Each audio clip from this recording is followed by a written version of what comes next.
Welcome to episode 2 of my Sweatshop series. This is going to be a legend ranked gameplay by Underplayed, and we're going to be doing a live commentary while we go over the clips. 1 minute. You're neck and neck on res- The first What's is that? just first minute is just like me infecting like my Yeah. teammates and stuff.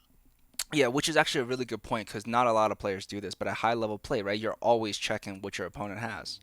It's like there's always somebody doing it, right, on your team, or do you do it rarely?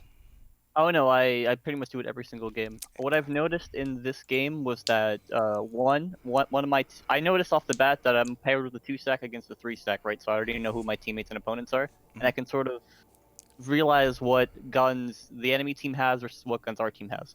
I noticed that one of my teammates has a sniper, so I know that long range engagements are more our favor, especially considering the fact that all three of my enemies are running shotguns. Yeah, man. Right now, I'm curious. Why did you contest center lane with the hand cannon? It's like right I was there.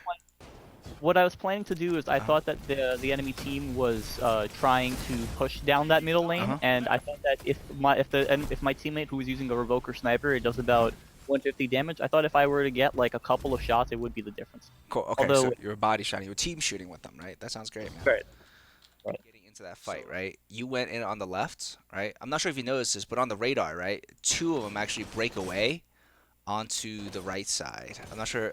Yeah, right there, right? Do you see how the two of them break down? I do. You're so you sort of. I'm curious in that decision. Why did you choose to engage the one on the left rather than like going with your team on the right side? What I've noticed is that the guy from IM the first time around, he's the guy who like to flank around. I think he Uh huh. likes to set his teammates up as a sort of distraction while we're tunneling on that guy. Uh huh. He would like to flank around. So I Hmm. decided to use that against him. Yep. I think to myself, I see that he's flanking around the radar. I'm like, okay, that's probably the IM guy, probably Hmm. the one that's probably the best player. So what I'm gonna do is while the other two guys are distracted, they're still stalling. They're Hmm. still in like that hand cannon duel that they're Yeah. like it's not serious. I'm like, okay, he's probably not gonna expect me just going up in his face with a shotgun, right? Yep. And I didn't realize that the other teammate also flanked around. So Hmm. I made it was a bit of a bad decision, but it was also a bit of a win in the Okay. sense that I didn't I thought that both of the other teammates would be there while the Yeah. really good guy would be flanking around, but I didn't Mhm. expect the guy to go with him. Yeah. What it sounds like is, they're flanking, so you're sort of counter flanking, right? You're thinking, Right. let's catch them off guard, right? Again, what you're not expecting, of course, is for your two blueberries to just die within like 5 seconds, right? Yeah. They just get ripped real fast. To be Um, honest, I don't Your blame him. team is out of bounds. As you'll uh, discover, that guy who uh, pushed and killed him hurts. The guy mhm, from IM, he's a very skilled player. I'm of gonna say this course. right now. Like right here, he sort of predicted how I was going to play, and he sort of Knockdown. countered it. Yep. No, And Two yeah. he minutes left. at that point, like when I killed the first teammate, what I was planning to do was send an impression that I was running away, but I was just gonna camp around the corner and slide out. And as he was like trying to like sprint out to get a better view, I would just shotgun him. But Okay. he sort of knew where I was, and he Of course. played around that, like he played at a distance. Yeah. Good play. That The arc bolt enemy grenade was wins. beautiful, man. He Catch just up and slid around Yeah. the corner, finish. threw, and then went back in. So let's see, round two.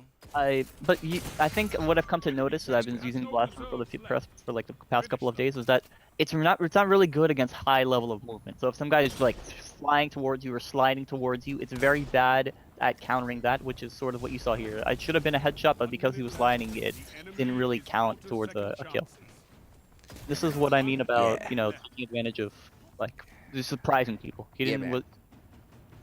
Yeah, that was a beautiful play, by the way. So we can go back and look at that real quick, because that was great, man. You got in with that headshot. You went invisible. Went in for that second headshot. See, now right before, see, The that part enemy is is out to beautiful, right? second Like chances. fantastic. One The question enemy for me left. is, again, you see that guy, the other one, right? He sort of slid right past you, went off on your left during that first engagement, right? You went after the two guys in the back. I'm curious, did you notice that? Was that a conscious decision to go after the guys in the back?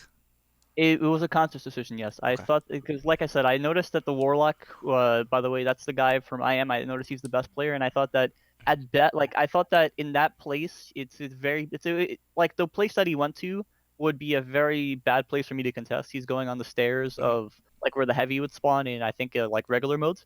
And with Hmm. a slug shotgun, it's very hard to play against someone like using verticality, especially Hmm. someone like flying towards me. So I saw that engagement. I thought that engagement was going to be kind of unfavorable towards me, and I saw that the red on the radar coming from his teammates, and I thought, okay, so he's probably telling his teammates to push up to cover him. So I thought, why don't I just go take out those teammates? Because they're probably, in the back line, like Mhm. right where the picture is right now. Exactly. So they probably wouldn't expect me to, not engage his teammate, but just go for them instead. Yeah. Loading up heavy.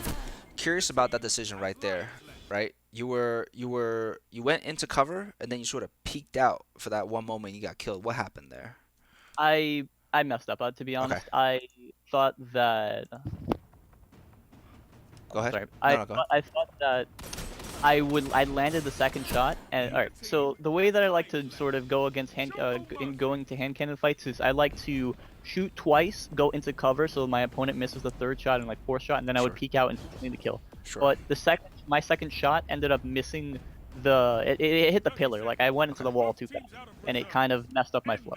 Okay. So that was a mistake on my part, I Okay. think. Yeah, no, that no worries. I was just curious if you were like, "Oh, you thought you could contest it," or, anything like that. No, that makes sense, Yeah, man. I thought I could win that, but I messed up. No worries. Let's take a look. Hold on. Now, I've seen you do that multiple times. Why do you throw a smoke and a grenade one back to back? It's essentially called the wombo combo. If you do a grenade and then a melee, there's a bit of a delay, but if you do a smoke and a grenade, it allows you to throw both at the same time. Cool. Also, if you were to throw them onto a person's feet and they weren't to escape from it, it's typically enough to kill them. Feedback, because that has happened, just from the clip right now that we're watching. It happened a few times where you do really well when you're around like 10 meters, right? And then you get close to around like 5 meters, and then that shotgun sort of closes in on you. So just as like a quick feedback, just based on what we're seeing, if you're fighting against a lot of shotgun rushers, you probably actually want to play a little bit more distance than what you're used to. Just a little thought Agreed. for you. Also, can you replay the clip one more time? I'm just Sure, gonna man. point this. What when I play the thing with slugs is you sort of have to play aggressive with them. What I do is right here at the beginning I play aggressive, but then I start playing it on the defensive here because once again I'm in his close range. Yeah, yeah. So I think my mistake here was the fact that I sort of pushed into that, like I went around the corner and there was very little distance for me to like disengage, Yeah. very little distance for me to close the gap. If I went around the corner the way that he was watching down that mid lane, I have a bit of distance. I sort of know how far away he is, and I can sort of take advantage of that. I mean, this is a fantastic super right here, by the way, because now not only did you secure a bunch of kills, you're able to secure heavy. So you just, like you put your team ahead by a whole lot. You're also 3v1, so it's you Yeah, got this I one. like to point out that I like to use my super here one because I want to win the rounds. It's better to have a win the round now and potentially be at a disadvantage later than like have it Of be course. a bit more confusing. But also, I like to pop my super as early as possible because of the opportunity to get it back later. And thankfully, that did pay out, as we'll discover later on in the video. Sure, man. But Yeah, because it comes yeah. back in time for you to secure that last round, I think. Was that right? Yeah. And this was a mistake. This was a prime mistake. I did not expect him to switch to a sniper. Mhm. Hit on them. Go ahead. Here they pop a spectral, and I thought, okay, he's probably gonna go for me because I was the last one alive. How would I bait out the spectral? How do I play with mind games with him? And I sort of I put him on a wild goose chase while his two enemy teammates go for me, Yeah. and it works against the spectral normally. But then I make a bit of a positioning mistake here. Now, yeah, the biggest thing was definitely the audio cues, right? Because Spectral can occasionally get off radar. You can hear when he's like doing the light attack and dashing towards you, right? So you could hear how close he is. In terms of the mistake, though, what it looked like was he was give or take probably like 20 to 25 meters away, and you pulled out your slug shotgun instead of contesting with a not forgotten. I'm curious, why did you pull out your shotgun at that moment?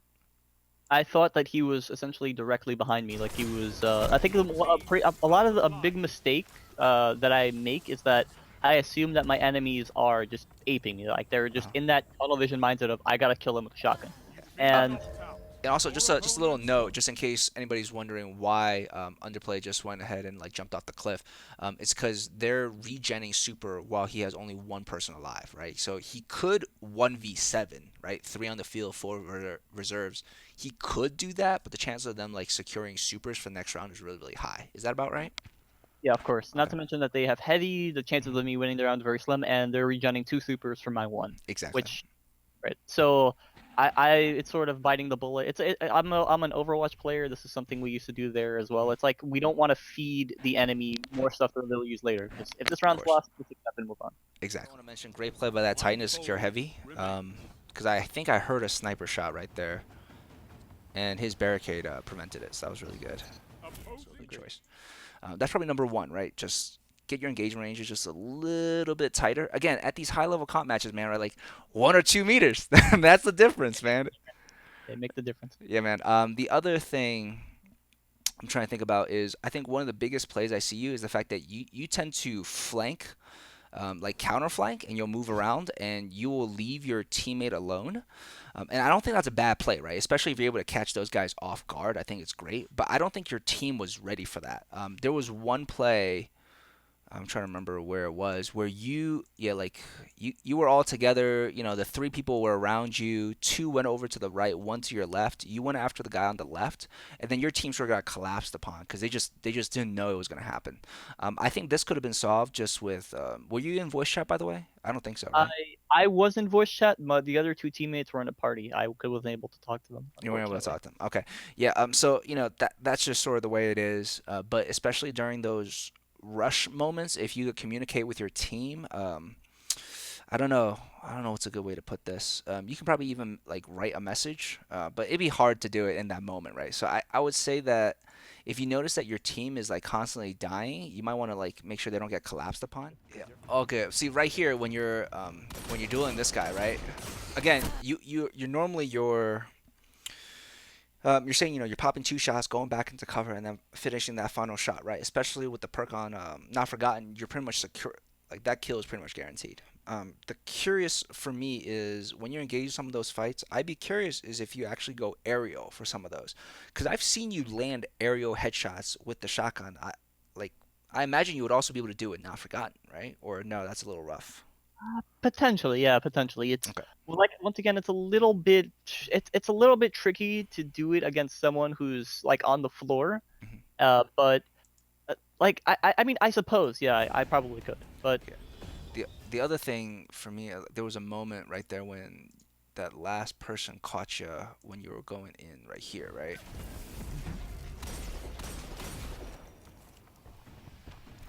Yeah, so right there too.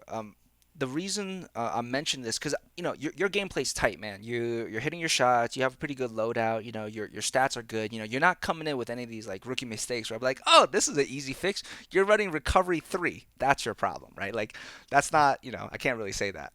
So I'm thinking about how can you improve it, especially at these high levels of legend. And I'm just thinking about using that vertical space, especially when engaging covers, because if you double jumped instead of just for example, you backpedaled right there, right? So when you went in, right? So he pops a barricade, you shoot the grenade, right? Right there, he's coming, and you backpedal. You see that, right? yeah, If I saw that. if instead of backpedaling, you actually jumped, I think you would have got out of shotgun range. I don't You know think he what? would You have caught you. have a very good point. You have a very good point. I think I'll definitely try to do that later So on. again, in summary, right now, again, you're doing great. The biggest takeaway is just like be careful around those really tight corners. That's when you're getting caught. Like if you just play like a little bit wider corners, you'd be fine. Again, this map is not helping with the slug shotgun, right? But it's those tight corners. And in terms of tight corners, you already have radar awareness, so you know where they are, right? It's just like be a little mindful of those really really tight spaces. And as a hunter, in my mind, it's like you like open air. Like right here in this outside area where you are right now, that's perfect. Like if you Agreed. can force engagements in open, like more open spaces, like mid-range-ish, that'd be even better. Like see right there, like if you actually had space, I don't think that arc staff would have caught you, right? Because you Agreed. jump back and you actually hit a wall. But in my mind, it's like, especially if they have 3 shotgun apes, right? If you were able to force those engagements on the outside, I think you would have had a much better time. They were able to force engagements on the inside every single time. Does that make sense? Like No, I agree with. you almost I never. agree. Go ahead. They've basically been mating that entire waterfall like inside Hmm. lane, and Hmm. I think it's part of it. Part of it's because of heavy. Heavy Hmm. sort of Of determines course. where fights will take place. So the fights sort of revolve around it. But I mean, like, you're right. Part of it's also the stuff that we can force. Part of it's also in-game stuff like heavy and other power positions. Hmm. And they sort of sorry, they sort of preferred that inside like waterfall lane Hmm. to the point that like they pretty much went. I think they went to it like every single round. They did, right? And the problem is because they're running three shotguns, that favors them, right? So in my mind, especially if you have those, you have sniper, you have more long range engagements. If you were to force some of the fight outside, you have a much better positioning. Now, heavy will come up at 1 minute, but even then, on the outside, you do get a straight sight line into it. So yeah, you get power positions, but if you were to force those engagements outside and then maybe push them when it was around like close to maybe 7 seconds, 10 seconds left on the clock for heavy, I would think that you would have a easier time. Does that make sense? No, I agree with Yeah, you. you guys were fighting in their turf, and yeah, they went there, but doesn't mean you have to chase them because heavy wasn't up. I guess. Would you mind if I were to give some Of closing course, tips to the viewers? please, please do. Okay.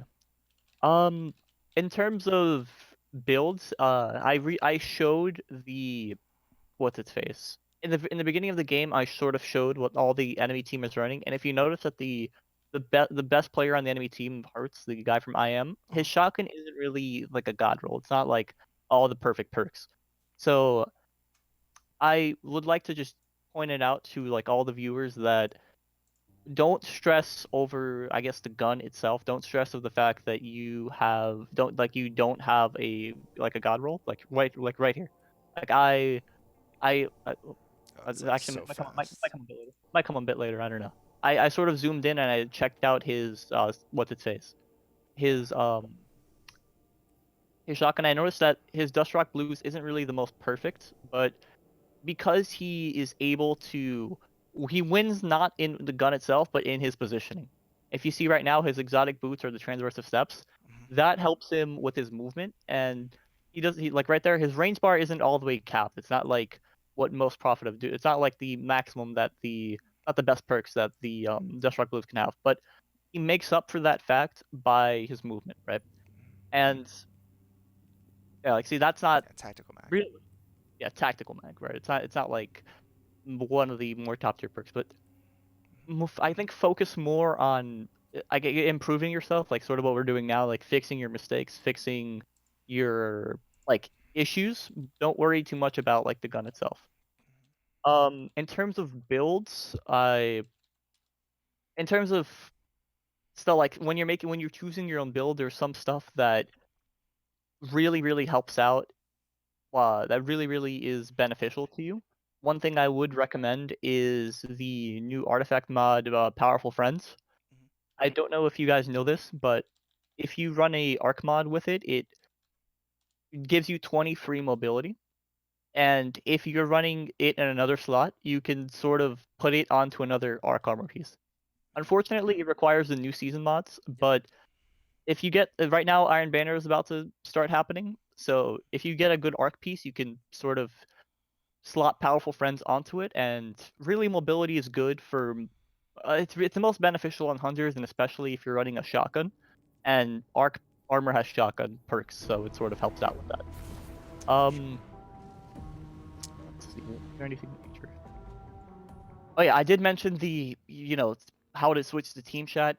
Please, even if 99% of the time most people don't switch to team chat, the one time that other people like you switch to team chat and somebody else does, it will like it could be the difference between winning and. You know what? I think I'm just gonna close off by like some of just a bit of a personal story. Yeah, man. I like Please. in year two I was playing comp. It was way worse then than it was back now. Hmm. And there was many times that I felt like there was like some ceiling. Like it was physically impossible for me to cross like 3,000. It was physically impossible for me to cross 3,500. Like there was some like the game itself, like God himself, literally prevented me Every from team has no reaching legend, reserves left. from getting the Not Finish them. Forgotten. And I what got me through that is sort of finding good people to play with, finding good people to like communicate to, and 1 minute also left. The like the enemy is realization out of that of second like chances. people. One enemy left. This is a thing about improvement, right? Like I like unless you're going to do something like hacking or DDoSing, there is no magic win button, and Neither don't do that. team Please has don't DDoS. lives This left. and that's Show the me whole like mercy. magic of this game is sort of improving your skills, improving how you play the game. So and I sort of looked at getting to Legends as sort of like a prize of that. It's like back in the day, I used to look at getting to, getting Not Forgotten as like the ultimate goal, but now I sort of look back on it as it was the secondary thing. The goal was improving myself, and once I did, the Not Forgotten it just came to me like it was free, it's free essentially, it was always there, and like that change in mindset of working to improve myself is really got me through the bad times. And I thank you for potentially helping out other people, make that like change, helping people, make that also like they make also make that change to get to Legends as well. Thank you so much for spending your time with me today. If you enjoyed the episode, please go and hit that like and subscribe button. And if you're already subscribed, thank you so much for your support. We'll see you in the next one.